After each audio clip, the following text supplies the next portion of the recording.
Welcome to the Open Forum in the Villages, Florida podcast. In this show, we talk to leaders in the community, leaders of clubs, and interesting folks who live here in the villages, to give perspectives of what is happening here in the Villages, Florida. We hope to add a new episode most Fridays at 9 a.m. We are a listener-supported podcast. There will be shout-outs for supporters in episodes. As a supporter, you will get a direct email link to Mike. In Season 5, we are making significant improvements and changes on an ongoing basis.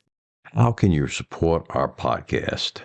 This is Mike Roth, and listeners, I'm thrilled to share with you this podcast, which is my passion project for you. This podcast brings me joy, brings you knowledge, inspiration, and a lot of things that people need to know about the villages and the people that are living here and what's actually going on. Creating this podcast is a labor of love, even though it demands more time than I can easily spare. But hey, time isn't something we can buy back, right? Now, here's where you come in, the unsung heroes and heroines. You can help us keep the podcast alive and thriving. How? By becoming a supporter. There are two simple ways that you can support us. The first is a small monthly donation. Visit our podcast website, openforuminthevillagesflorida.com, and click on the black supporter box. Even a small $3 to $10 a month donation makes a difference. And guess what? You can cancel anytime, no strings attached. The second way that you can contribute to the podcast is by making a purchase of an Amazon product at Amazon standard prices, and we are paid a small commission on each purchase as an Amazon affiliate. That way there's no extra money out of your pocket, but you are supporting the podcast. Check every week because we're going to be adding new Amazon products that you can buy and support the podcast with. Thank you. And your support means the world to us. Stay curious, stay inspired, and keep those headphones on. If you have a book that you would like to turn into an audiobook, let us know via email to mike@rothvoice.com. Hope you enjoy today's show. This is Mike Roth on Open Forum in the Villages. I'm here today with Peter Bernard. Peter, thanks for joining us. Certainly. Good to be here. Peter, why don't you tell our listeners a little bit about your background? Well, I grew up in Laguna Beach, California. My father worked at NBC in Burbank. He was the musical director of Laugh-In all the years that it was on.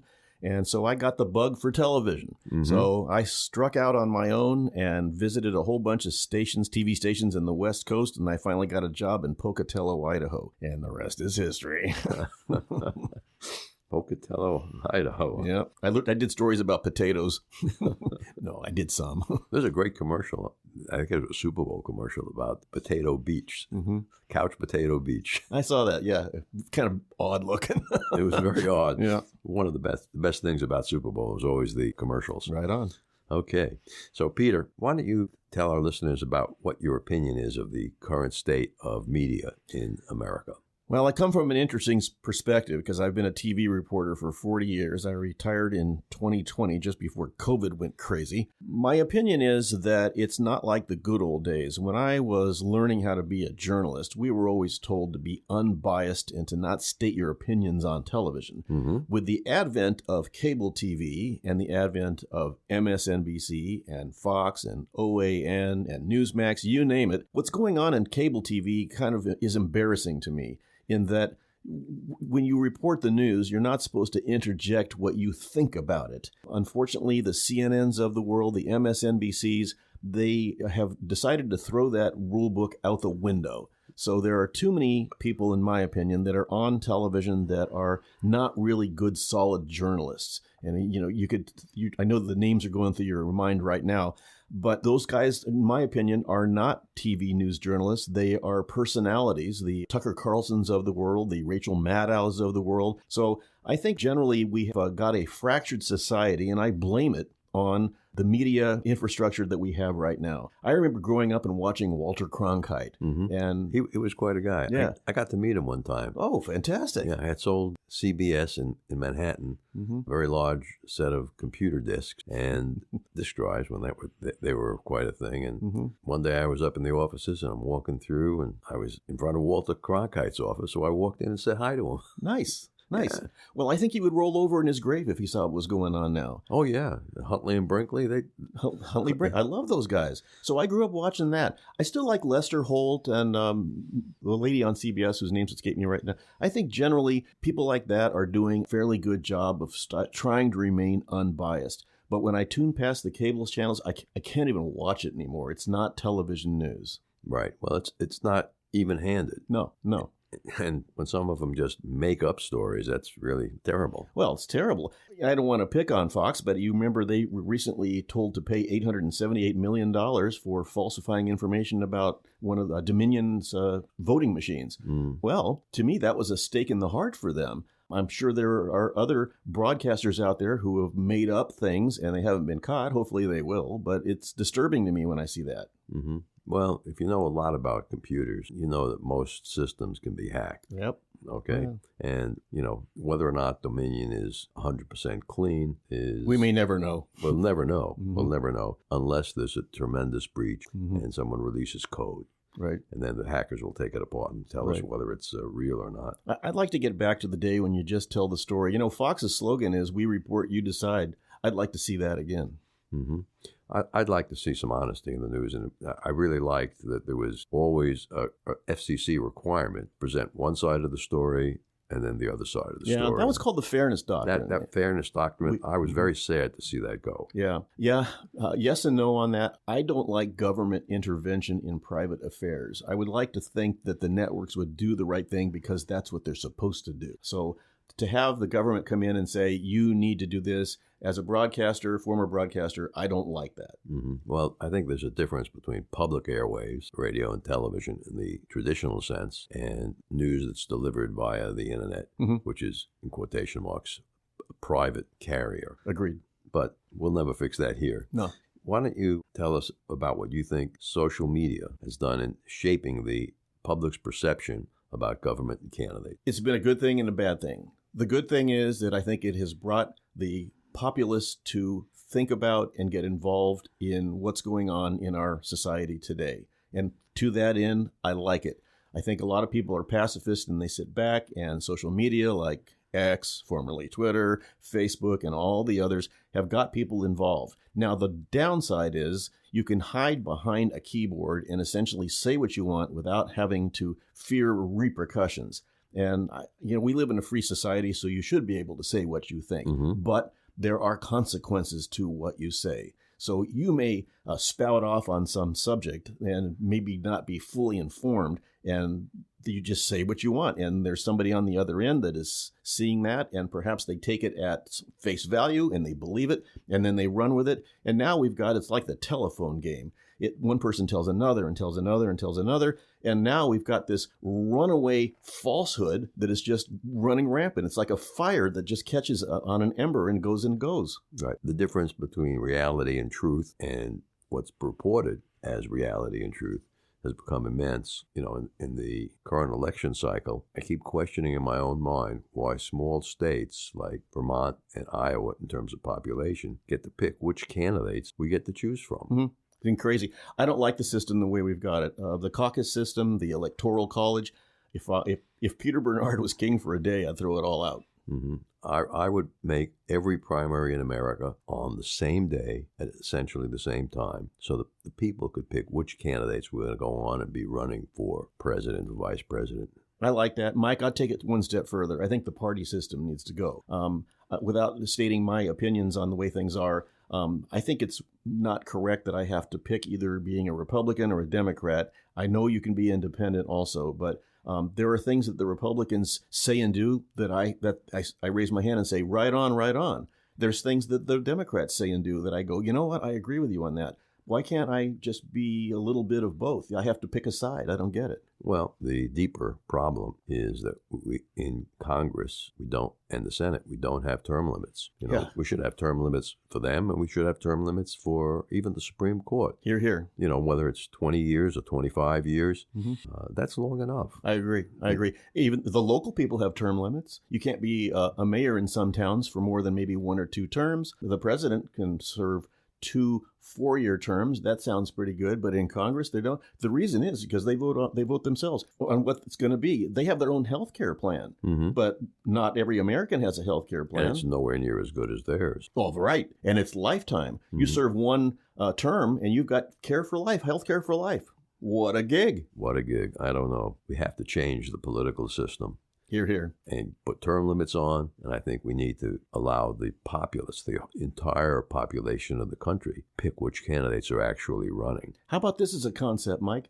The person who gets the most votes wins, period. Who cares? Throw out the Electoral College. I understand when the nation was young, there was concern about the larger states having too much of a say. Well, I think, how about just have a vote nationally, and whoever gets the most votes wins, period.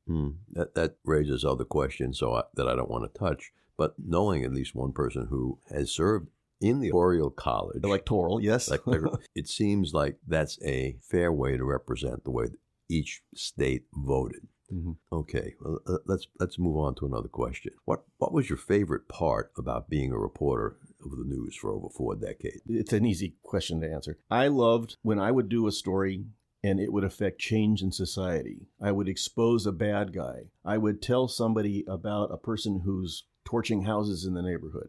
I loved being the guy on the top of the mountain saying, hey, folks, you need to watch out for this. And people did. And then it was great satisfaction when I helped law enforcement put someone in jail. Maybe I showed their mug and then somebody said, hey, that's John. He lives next door. I know that guy. Or maybe there's a bad guy. If there's a thing that goes around that's called skimmers that they put on gas station pumps and they'll steal your credit card. Yeah. I did numerous stories on that. And I loved when I could say, hey, folks, give it a good shake, give it a good once over, and maybe you'll get saved from getting your credit card skimmed. It's a microcosm. I loved affecting change in society. If my story caused something new to happen or alerted people to something going on, that was job satisfaction. Was there one story that you told that really had a emotional impact on you that sticks to today? It's hard for me to pin it down after 40 years of broadcasting. You did a lot of stories. Sure. I did thousands of stories. Stories that hit me were those that affected kids and animals, because normally they don't have a choice in the matter.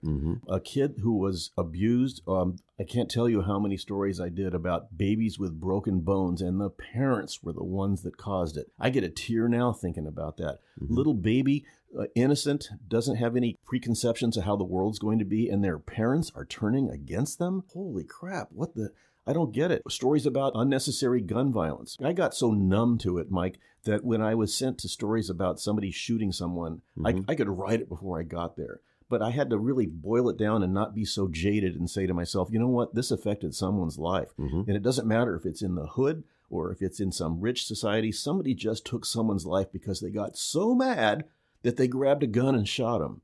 That kind of stuff got me. Animal stuff, animal abuse, don't even get me started. When I see on YouTube pictures of people abandoning a dog and there's a camera looking at wherever they did it and the dog's trying to run after the car, that gets me in the heart.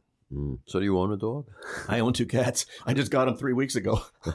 Sumter County Animal Services. Okay, good. I was a dog guy until I realized that the dog owned me. That's true often, isn't it? Well, cats are so aloof. You can pet them when they want you to pet them. Right. The dog owned me and my wife, and when he finally got ill, I said to her, let's get another dog, because I liked it. And did you? No. She said, no more dogs. That's the end of it, huh? So you're petless now. Yeah. That was Mr. Bear behind you. Okay, gotcha. Nice little dachshund. He was a great dog when I had him. We're going to take a break now and listen to Dr. Craig Curtis. Yeah. Dr. Curtis, can you talk about alcohol use and Alzheimer's? Yes, Mike. They have had studies out for years that show those that have 1 to 2 drinks a day actually have a lower risk of heart attack or stroke. And in a study published... That's interesting. That means that people who totally abstain from alcohol have a higher risk? That's a difficult question, Mike. It's yes, those that abstain from alcohol, not with Alzheimer's disease, but actually had a slightly higher risk of heart attack and stroke. However, so this was a study published in June of 2023 in the Journal of the American College of Cardiology, and they showed for the first time that those that had 1 to 2 drinks per day, it was associated with lower risk of heart attack or stroke, and they found out it was because of long-term reductions in stress signaling in the brain. So essentially, they had less stress, which we've always known is a risk factor for a heart attack or stroke. But the American College of Cardiology currently is not advocating for the use of alcohol to reduce your risk of heart attack or strokes because of other concerning effects of alcohol on health. With over 20 years of experience studying brain health, Dr. Curtis's goal is to educate the Villages community on how to live a longer, healthier life. To learn more, visit his website, craigcurtismd.com, or call 352-500-5252 to attend a free seminar. Now, you're a Tesla-aholic. I understand you own 2 Teslas. Yeah. You couldn't stop at one. Well, I bought my first one in 2019 while I was still working. Mm-hmm. And then when I retired, I was sitting on the couch too much. And so I applied for a part-time job at Tesla, and I got hired. Mm-hmm. So I was a Tesla advisor at International Plaza in Tampa, and I sold them down there. My job was to get, as they call it, butts in seats for TDs, test drives. And I was also told that I was to pre-qualify people, try and figure out if they just wanted to take a ride in a nice car or if they were a real buyer. Mm-hmm. We had a little secret way of doing that. If they didn't appear to me to be a real customer, I would say, we don't have any test drive vehicles right now. I might have 5 down below in the garage, but I wasn't going to send them out in one. So I became a Tesla fan. I have a Facebook group. It's called Tesla Software and Updates, if you allow the plug. I have 76,000 members, and I'm the admin for it. I spend most of my time policing it for stupid posts and ads, which I do not allow. But I go to the Tesla group meetings here in the Villages. I'm a member of that. Have adopted me as a part of their group very openly. Next session, they're going to have me on a panel of experts because I'm kind of a software expert on Tesla. I love it. I have a Model Y and a Model 3. I love both of them. The Model Y is a performance, so 0 to 60 in 3.4 seconds. So if you have a need for speed, that's the way to go. I love it. So when you take the car and you accelerate rapidly, you burn your battery down faster. You do, but it's not really noticeable. I get 300 miles on a charge. If I lose 3 to 5 miles by being a jackrabbit, I don't care. It costs me 11 cents per kilowatt hour to recharge it, so it's not a big deal. Air conditioning takes a little bit, and jackrabbit starts take a little bit. The good news is when I lift my foot off the accelerator, notice I don't say gas pedal, it puts some of that power back in the battery through kinetic energy. You're regenerating, or Mercedes talk, they call that recuperation. Right, we call it regenerative braking. Yes, it's a good feature. Yeah. Good feature. Oh, yeah. But I was thinking about taking the car out on a real track like Talladega, with a 34-degree bank. And have you ever driven on a track with a 34-degree bank? No, and I never will because I don't trust my driving, and I'm not going to have to call the insurance company and say I just wrecked my $66,000 car. Well, you got a problem, because you put your car up on the track at Talladega. You're not covered by insurance. Oh, well, there you go. There's an exclusion in your policy. I will not be doing that. I've done it many times. Really? And how fast did you get going? Well, first big discovery was you can't enter a 34-degree bank at less than about 90 miles an hour because the track will throw you off back to the center. So the instructions on a track like that are real simple. Accelerate, turn left, accelerate, turn left, accelerate, turn left. Right. And the acceleration helps keep you grounded. Well, it allows you to ride up the bank and take advantage of the way the track is laid out. But the fastest I've ever gone is 85, and I'm looking in my rearview mirror, and I'm just paranoid. I don't want to get a ticket at that speed. That's criminal speed. In today's newspaper, and people will be able to figure out when we recorded this show, but I can say it's... what is it, the 20th of February, 2024. Yeah. The front page picture on the Daily Sun was a picture of a laser or radar police officer in Wildwood shooting people on Route 301. Yep. I've always felt that's a little bit unfair because sometimes speed limits are set way below what the roads are capable of providing, and with the light traffic, sometimes it makes no sense to have a 45-mile-an-hour speed. Yeah, it seems artificially low. Going through Middleton these days, I think it's 35 out there, and there's hardly any houses there now. They're building, and they're going to be, but right now, 35. But I've seen the cops out there stopping people, and you're poking along at 35, and you feel like a snail. Oh, right. And you go 5 over, and they're going to give you a citation. Well, I can tell you as a reporter, I've ridden around with cops a number of times, and unofficially, they'll give you 10. Yeah, unofficially.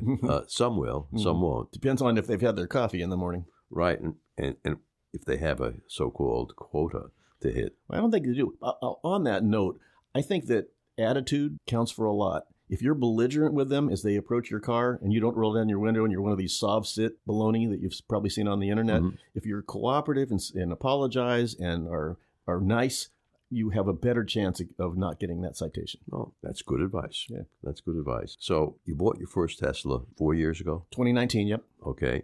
And why did you buy that first Tesla? I am a technology nut, and I like to follow what's going on with the latest technology. Speaking of nuts, Elon Musk can be at times, but I also consider him a genius. My car is essentially a computer with 4 wheels. Some people have described Tesla as being a computer company that happens to make cars. They also are a computer company that happens to make rocket ships that go up to the International Space Station and drill underneath Las Vegas for a transportation system that they have there. I love technology. My whole house is decked out with voice-activated fans and lights. I can turn on my TV with my voice, so my car is an extension of it. Okay. And do you have the latest beta software in your cars? Well, it's all beta software. The full self-driving is definitely a beta program, and they tell you that when you download it. I do not have full self-driving in my car. That's a $12,000 option. I didn't think it was worth it. I have the auto steer, autopilot that I have in my car, and I use it a lot, especially on I-75 when I visit friends down in Pinellas County. It takes a lot of the fatigue out of driving. You have to babysit it. You have to keep your hand on the wheel at all times, but I love the fact that if something crazy happens, and my computer will react faster than I can. And I've seen it happen time and time again. Somebody does something stupid ahead of you, or they slow, or they brake, and you're not paying attention, it will do it for you and even make evasive maneuvers. It's not 100%. There's been a lot of crashes. There's a website or YouTube page called Wham Bam Tesla Cam, and you can see the results of some of that. But I love the fact that it might save my life someday. Yeah, I'm a Mercedes-aholic, and I've always liked, and it's over 40 years, I think I bought my first one in 79, that their design philosophy is the car is sacrificial to the human beings inside of it. And they build a car like that. It might mean it's going to be more expensive to repair because more parts are going to be broken. Yeah. Sounds like Volvo. They do the same thing. Yeah, Volvo does a very similar thing. Results speak for themselves. I've seen many Mercedes drivers that were in serious accidents. And they walked away. Scot-free, And, over the years, my car has been hit several times, and I never got really terribly injured. Yeah, Tesla has what they call 5-star crash rating from NHTSA. And when I used to sell them, I would bring that up because they'd say, well, what about? And they've got a zillion and one reasons why not to buy the car. And I'd say, well, if you ever get in a wreck, the odds are you're going to walk away. Yeah, well, a high safety rating is important. Yep. But the design philosophy behind the safety rating, the crumple zones in the Mercedes have always made a big difference. The fact that when they have gasoline engines, the engine is designed to slide underneath the passenger compartment. Makes all the sense in the world. Yep. I think we're going to take a break now, and we'll be back next week with the remainder of the interview with Peter Bernard. Remember, our next episode will be released next Friday at 9 a.m. Should you want to become a major supporter of the show or have questions, please contact us at mike@rothvoice.com. This is a shout-out for supporters, Tweet Coleman, Ed Williams, and major supporter Dr. Craig Curtis at K2 in the Villages. We will be hearing more from Dr. Curtis with short Alzheimer's tips each week. If you know someone who should be on the show, contact us at mike@rothvoice.com. We thank everyone for listening to the show. The content of the show is copyrighted by Roth Voice 2024, all rights reserved.